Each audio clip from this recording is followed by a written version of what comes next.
parents of Plano massacre victims sue the bar that served drunk shooter before he opened fire at his estranged wife's home and killed 8. The bar Plano massacre shooter Spencer Hight visited before he shot his ex-wife and 7 of her friends in her home is being sued by parents of his victims. A lawsuit filed by the parents of victims Darryl William Hawkins, Caleb Seth Edwards and James Richard Dunlop alleges bartender Lindsey Megan Glass was negligent in serving Hight, who was visibly intoxicated when he arrived.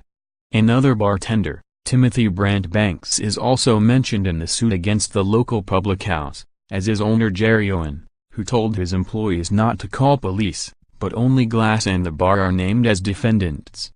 During his time at the Texas bar, Hight pulled out 2 weapons, a fixed-blade knife and a gun, and told Glass he had dirty work to do, but police were not called, a report by the Texas Alcoholic Beverage Commission says. The report, obtained by CBS, says when Hight walked inside, his second visit of the night, CCTV showed he was unsteady on his feet and staggered around the bar, running into tables and walking sideways. The 32-year-old gunman sat at the bar and pulled out a large knife. Glass texted Banks to tell him what was happening and said Hight said he had dirty work to do. Banks said he was on his way to the bar, and Glass and Hight went to the patio area, where he pulled out a gun. Glass told police once Banks arrived at the bar, he went out onto the patio with Hight before coming inside and asking which way Meredith Lane, Hight's ex-wife, lived. When she showed him, Glass said he ran out the door before returning and asking for her full address. Both bartenders drove to the home and saw Hight. They called 911, the first police call of the night. Hight had driven to his 27-year-old estranged wife's home, which was only a few blocks from the bar, and barged inside. She was in the home with 7 friends, all who had gathered to watch an NFL game, when he opened fire and killed all of them.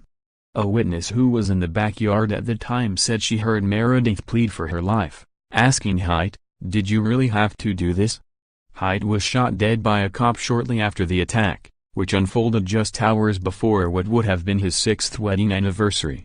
Lane had filed for divorce from Hight, citing discord or conflict of personalities, earlier in the year.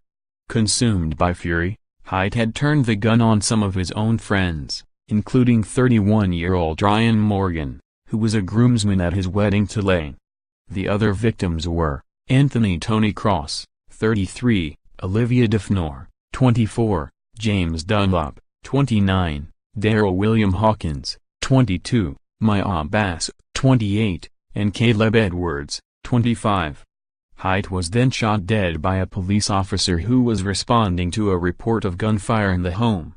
A medical examiner said Hight had a blood alcohol level 4 times the state's legal limit when he committed the massacre. The grieving parents claim Glass overserved Hight, which they allege contributed to his decision to murder Lane and their children.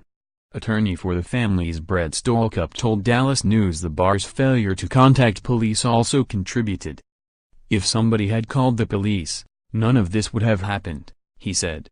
The families are asking for more than $1 million in damages.